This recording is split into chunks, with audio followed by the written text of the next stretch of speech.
People loved him and accepted him, and we reached out to him. He first started to come when we had lunches at church. We like to feed people, and then he started to come to some of the services too. And toward the end there, even though he was struggling and in a lot of pain, he would make his way in, and we would try to reward him with a lunch. And if he couldn't make it, we'd send a lunch home. And so after the service, we're going to have a lunch. And but we want to thank you for coming, and also as we come together today, to know that God is here to strengthen us. It's a time of encouragement. We're hurting. Robin's okay. He's gone home, and I understand it's better over there.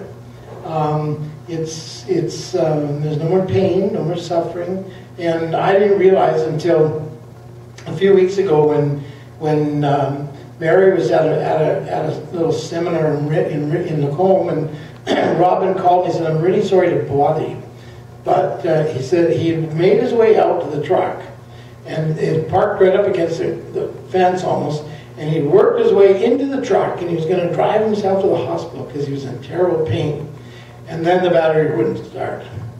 So then he had to get back into the house and called me and said how sorry he was to call me. I said, "Not a problem."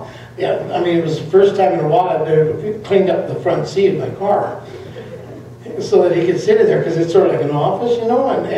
But I made room for him. We got over there, and I learned a little bit more, because for many years he'd had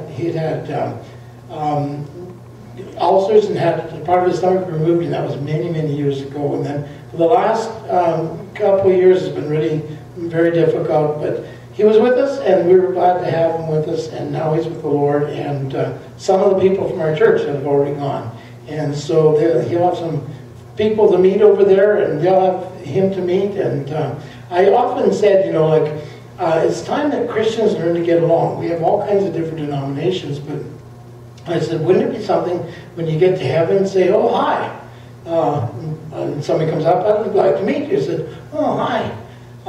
And so where did you live on earth?" "Bentley." "Oh, well, you must have been 50 years before I lived in Bentley." "Well, 2011. "Oh, really? Oh, where did you live?" "Oh, you're my neighbor."